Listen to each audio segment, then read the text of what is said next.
Shalom, puji Tuhan. Salam sejahtera buat semua anak-anak rohani kami yang ada di GBI Clear Kota Bontang, serta GBI Pasar Baru Betania Blessing di Kota Jambi. Ya, hari ini adalah hari terakhir bulan November ya, dan saya sebagai gembala mengucapkan selamat menyambut hari Natal dan selamat menyongsong tahun baru 2026. Dan saya percaya bahwa Tuhan akan makin memanifestasikan, menyatakan penyertaannya dalam kehidupan Bapak Ibu Saudara kasih semua untuk menjadi seorang yang terus mengalami kemenangan demi kemenangan di sepanjang tahun 2026 mendatang. Dan mari kita masuk dalam bulan Desember dengan kuasa tuntunan Roh Kudus. Apa itu tuntunan Roh Kudus? Yaitu itu yang disebut dengan pengurapan.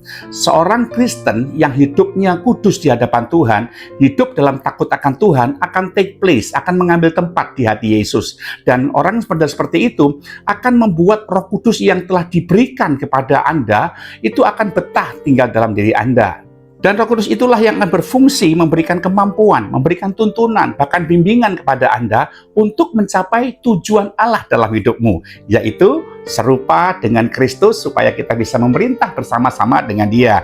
Ingat loh ya, bahwa setiap kita Bapak Ibu Saudara kekasih Tuhan di Bontang maupun di Jambi dan dimanapun Anda berada yang menyaksikan live streaming ini, Anda adalah orang-orang yang harus menjadikan tujuan utama itu sebagai prioritas kehidupan ini, yaitu tujuan untuk menjadi serupa dengan Kristus. Kalau orang dunia bekerja mati-matian untuk mendapatkan keinginan secara materi, bagaimana dengan Anda sebagai orang rohani? Apakah engkau berusaha dengan sungguh-sungguh untuk hidup dalam keserupaan dengan Kristus, mengejarnya dengan segala macam cara? Saya nggak peduli bagaimana kita beribadah, saya nggak peduli bagaimana Anda untuk mengiring akan Tuhan. Yang saya pedulikan adalah niat Anda, saudara kasih semua, untuk menjadikan keserupaan dengan Kristus sebagai tujuan utama Anda. Itu yang paling penting. Supaya apa? Nama Tuhan dipermuliakan. Dan ketika engkau hidup dalam pengurapan, itu kelihatan dari buahnya, Bapak Ibu kasih ya. Bagaimana Roh Kudus mengurapi Anda, kemudian Roh Kudus itu membimbing dan menuntun Anda, itu kelihatan. Beberapa hal yang menarik yang bisa Anda perenungkan, saya ini diurapi dan dituntun oleh Roh Kudus atau enggak, itu kelihatan dari karakteristik orang yang diurapi atau yang dituntun oleh Roh Kudus. Yang dikatakan di dalam Roma pasal yang ke-8, ayatnya yang ke-13, sebab jika kamu hidup menurut daging, kamu akan mati. Tapi jika oleh roh kamu mematikan perbuatan-perbuatan tubuhmu, kamu akan hidup. Semua orang yang dipimpin oleh Allah adalah anak Allah. Oh, ternyata pengurapan dari Roh Kudus itu akan memanifestasikan kehadirannya dalam diri seseorang. Orang itu menjadi orang yang punya kehidupan yang selalu taat di hadapan Tuhan. Itu yang paling penting. Ketaatan ini adalah wujud nyata bahwa Anda menuruti kehendak Allah dalam diri Anda untuk melakukan firman Tuhan. Tidak ada penundaan, tidak ada tawar-menawar. Yang ada adalah saya rindu melakukan firman Tuhan. Nah, ketaatan ini adalah suatu bentuk kita tidak punya roh pemberontakan, tidak punya roh perpecahan, baik terhadap sesama maupun perpecahan terhadap kehendak Allah itu sendiri. Nah, jadi kalau orang Kristen yang suka ribut, orang Kristen yang suka kudeta, orang Kristen yang suka provokator, orang Kristen yang hidupnya suka membantah kehendak Tuhan, menolak keinginan roh dalam dirinya, jelas orang itu di luar pengurapan. Kalau Bapak Ibu kasih Tuhan dalam pengurapan, Roh Kudus itu memimpin di hatimu, ingat loh, Roh Kudus itu adalah Allah sendiri, adalah Roh Kristus yang ditaruh dalam diri kita untuk membimbing kita sampai kepada tujuan Allah. Bikin dia kerasan dan betah hidup tinggal di dalam hidup saudara. Kalau kita suka ngelawan, suka menolak kehendak Allah, itu berarti kita bikin dia tidak kerasan. Yang kedua, karakteristik orang yang diurapi oleh Roh Kudus adalah orang itu kelihatan buah rohnya.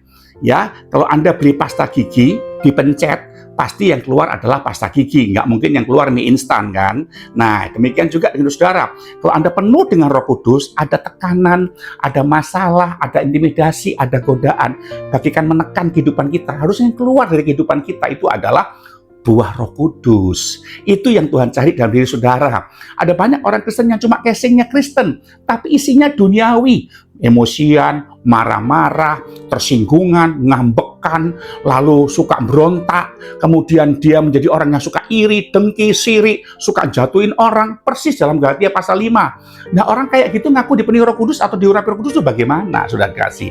Kalau engkau penuh Roh Kudus, kelihatan dia rendah lembut, bisa diarahkan, bisa dibimbing, mau melakukan kehendak Allah, murah hati, peduli pekerjaan Tuhan, dia mau menjadi senada dengan Allah. Tuhan, aku mau bukan cuma engkau sekedar memenuhi kebutuhanku, tapi aku mau menjadi anak Tuhan yang memenuhi apa yang menjadi kebutuhanmu ya Tuhan bagi generasiku. Nah itu orang yang dipenuhi dengan buah roh tuh kayak gitu. Galatia pasal 5, Anda bisa baca mulai ayat 21. Di sana dijelaskan bagaimana saudara dan saya menjadi orang-orang yang betul-betul memiliki karakter Kristus dalam buah-buah roh dalam kehidupannya. Lalu yang ketiga, orang dipimpin oleh Roh Kudus, itu kelihatan dari bagaimana dia menjadi orang yang hatinya mudah dilunakkan.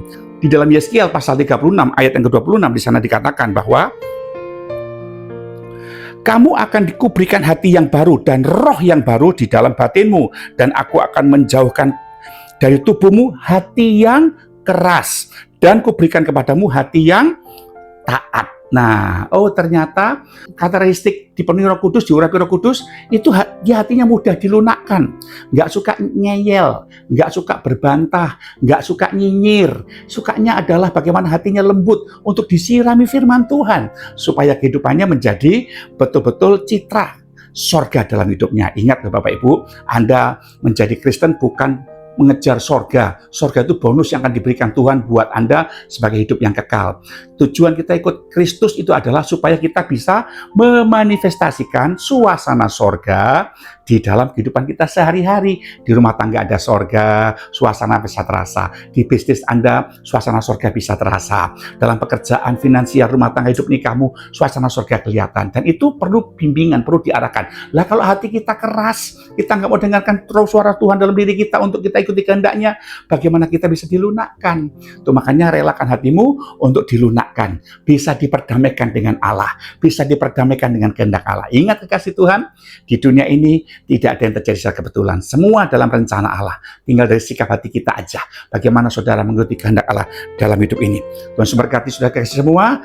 Doa saya minta saudara, salam dari kota Jakarta. Sampai jumpa minggu depan, minggu pertama, dalam ibadah perjamuan kudus, dan juga pengurapan bagi Anda yang ada di kota Bontang. Tuhan memberkati, tetap hidup dalam pengurapan Roh Kudus. Masuk bulan Desember, percaya bulan Desember akan penuh dengan berkat kejutan Natal bagi saudara. Berikan juga Tuhan Yesus kejutan Natal. Apa? Dengan hidup kita benar di hadapan Tuhan. Doa saya minta saudara sebagai Bapak Rohani di Bontang dan di Jambi. Shalom, Tuhan berkati. Haleluya.